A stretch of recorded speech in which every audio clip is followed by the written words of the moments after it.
Hello guys, പുതിയൊരു വീഡിയോയിലേക്ക് എല്ലാവർക്കും സ്വാഗതം. ആക്ച്വലി കുറച്ച് ഹെവി ഹാർട്ടഡ് ആയിട്ടാണ് ഈ ഒരു വീഡിയോ ചെയ്യുന്നത്.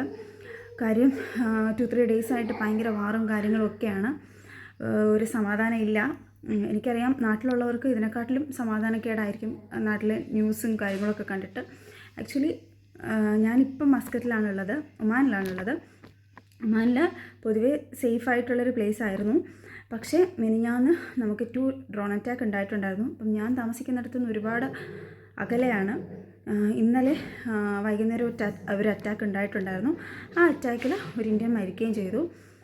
അറ്റ് പ്രസൻറ്റ് ഇപ്പോൾ എല്ലാവരും പീസ്ഫുള്ളി ആണ് പോയിക്കൊണ്ടിരിക്കുന്നത് ഇവിടെ ഒമാൻ. പക്ഷേ ഇനിയിപ്പോൾ എങ്ങനെയായിരിക്കും, അല്ലെങ്കിൽ നാളെ എങ്ങനെയായിരിക്കുമെന്ന് നമുക്ക് പ്രെഡിക്റ്റ് ചെയ്യാൻ പറ്റാത്ത രീതിയിലാണ് കാര്യങ്ങൾ പോയിക്കൊണ്ടിരിക്കുന്നത്. ആക്ച്വലി ഇത്ര ടെൻഷനിലും വിഷമത്തിലും ഒക്കെ ഇരിക്കുമ്പോഴും നമുക്ക് ഒരുപാട് സന്തോഷം തരുന്ന ചില കാര്യങ്ങളുണ്ട്. അതിലൊന്നാണ് നാട്ടിലുള്ള ആളുകളുടെ മെസ്സേജസും കോൾസും ഒക്കെ.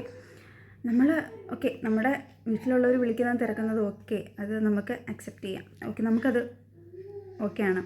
പക്ഷേ നമ്മളിൽ നിന്ന് കുറേ നാളായിട്ട് കോണ്ടാക്ട് ചെയ്തിട്ടില്ലാത്തവർ, മെസ്സേജ് അയച്ചിട്ടില്ലാത്തവർ ഒക്കെ വിളിച്ച് തിരക്കുന്നുണ്ട്, ചോദിക്കുന്നുണ്ട്, സേഫല്ലേ, സേഫായിട്ടിരിക്കുക എന്നൊക്കെ പറഞ്ഞിട്ട് മെസ്സേജ് അയക്കുന്നു, വിളിക്കുന്നു. ആക്ച്വലി ഇതൊക്കെ കാണുമ്പോൾ ഭയങ്കര സന്തോഷം കേട്ടോ തോന്നുന്നത്. ഇത്രയും ടെൻഷനിലും നമുക്കതൊരു മനസ്സിൽ ഭയങ്കര ഒരു കുളിർമയാണ് കിട്ടുന്നത്. അപ്പം പെട്ടെന്ന് തന്നെ എല്ലാം ഒന്ന് സെറ്റിലാവാൻ വേണ്ടിയിട്ട് പ്രാർത്ഥിക്കുന്ന, എല്ലാം പെട്ടെന്ന് സെറ്റിലാവട്ടെ. ഓക്കെ, അപ്പോൾ അത്രയേ ഉള്ളൂ.